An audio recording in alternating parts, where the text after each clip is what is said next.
Got to have an apostle to teach these fellas. When you teach them right and they get it in you, you will know that you ain't got no business divorcing and remarrying and jumping up in pulpits, not ordained, and seeing astronauts to make you preachers. That's right. Having all these vegans with little shiny men with silver helmets telling you to go preach. No, that's cartoonism. Amen. Come on, son. Holding fast the faithful word as he has been taught. You see, this part of the apostles' doctrine they don't like. No. Because this sets order. That's right. This cleans out pulpits around the world. Yes, it will. What it said? Holding fast the faithful word as he hath been taught. What? That he may be able by sound doctrine. What kind of teaching? Sound doctrine. Ain't nothing sound about remarriage and divorce. No.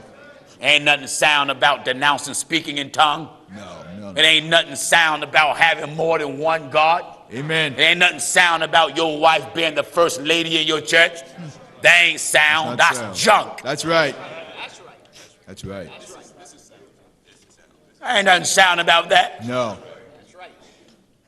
Oh, I can't even count a lot of letters I get from fellas. Pastor Jennings, I know God got something for me to do, but I don't know what it is. And sit and listen and be taught. Amen. There's some teaching in you. That's what you need. Ain't no need for no one to go jump behind a car and drive, and you don't know how. That's right. If you can't tell the gas from the brake, I'm not trusting you. Don't trust him. Because when someone say stop, you're going to press the accelerator. Yes, you will. And someone say go, you're going to press the brake, and you're going to kill everybody, including yourself. That he may be able by sound doctrine. To do what? Both to exhort and to convince the gainsayers. Amen. You got a job in front of you. Job. All right. For there are many unruly and vain talkers and deceivers, especially they of the circumcision. What do you mean they're the circumcision? Them that thought their heart was circumcised. Them that claim they're born again. Right. Claim they're saved. But the Bible says stop their mouths. Whose mouths must be Shut stopped. them up. Must be. Because what do they do with their mouth, son? Who subvert whole houses. They go around subverting the whole housing. How do they do it? Teaching things which they ought not. Why do they do it? For filthy lucre's sake. Amen. Money. No brother should be anxious for a title. No way. Even brothers that's not in the pulpit. If somebody come in and don't know you and don't know you're not a minister and just happen to address you, elder so-and-so or bishop so-and-so, and you know you're not a minister, you don't eat it up. No. Correct him. Oh, no, I'm not a minister. I'm not a minister. I'm just brother.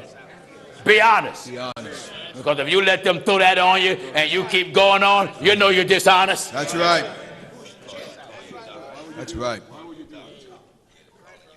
Is that right? Amen. I was in England and Huey was with me. And no, Nassau, Bahamas. And Huey. Wait, come here, Huey. Come on out from back there adjusting your camera. Now, come out here a minute. Anybody would think he's a bishop. Anybody. I mean, look at him. Look at him. And someone said, well, his height ain't got nothing to do with it. Give me the book of Samuel. In the book of Samuel, God told the prophet that I'm going to have a prophet over Israel. Right. Well, the prophet went to David's father's house, which was Jesse. Right. Now, let's read fast. 1 Samuel chapter 16, and we're at verse 6. This is an excellent example. And it came to pass. Read quick. And it came to pass when they were come that he looked on Eliab and said, surely the Lord's anointed is before him. Oh, he looked right on the first fella he saw. Sure that. The Lord's anointed is before When I him. was in Nassau, Bahamas, they asked Rick, I got through preaching, you know. I was done preaching, and so the minister there, met Huey for the first time. So one of the younger ministers who didn't know Huey, he said, we're going to ask Pastor Ricky. Pastor Ricky. Pastor Johnson. That's right. Close us out in prayer. He said, I looked at Rick. Rick said, oh, I'm brother Johnson. Someone throw a title on you, brother? Be honest enough. Yeah. If you're not a professor, don't let no one call you a professor. That's right. That's right. In the days of Samuel, the mistake was made looking at the size of the men. But the Lord said unto Samuel, The Lord said to Samuel, look not on his countenance, don't look on his countenance or on the height or on the height of his stature, So, because I have refused him. I did what? I have refused him. I refuse him. You can go away now. When I came up in falsehood, the false prophet I was under, you know what he taught us?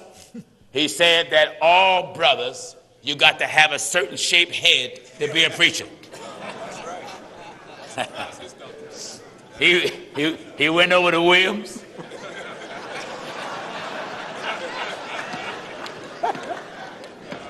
He said to Williams, now you know you ain't no preacher.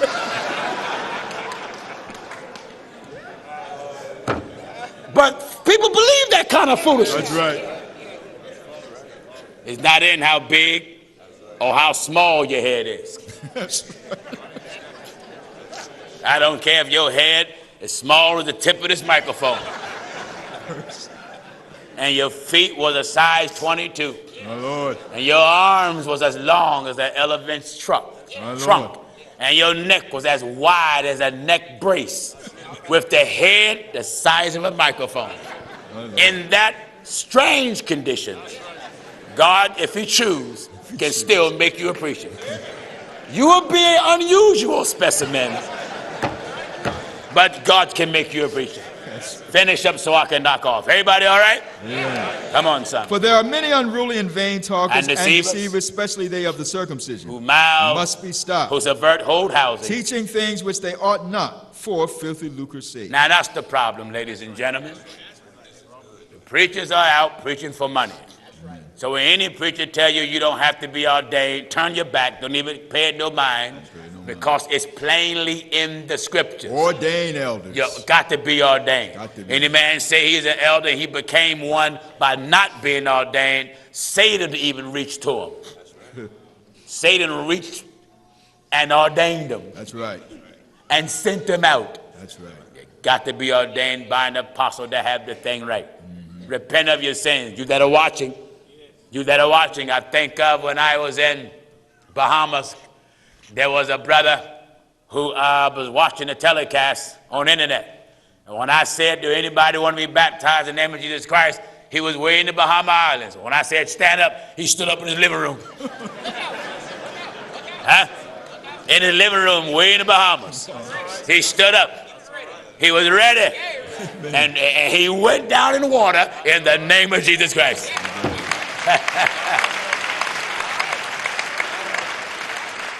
Thank God. Now what he done, everybody got to do. That's right. Anybody here want to be baptized in the name of Jesus Christ and get your sins washed away? Stand on your feet. Wonderful.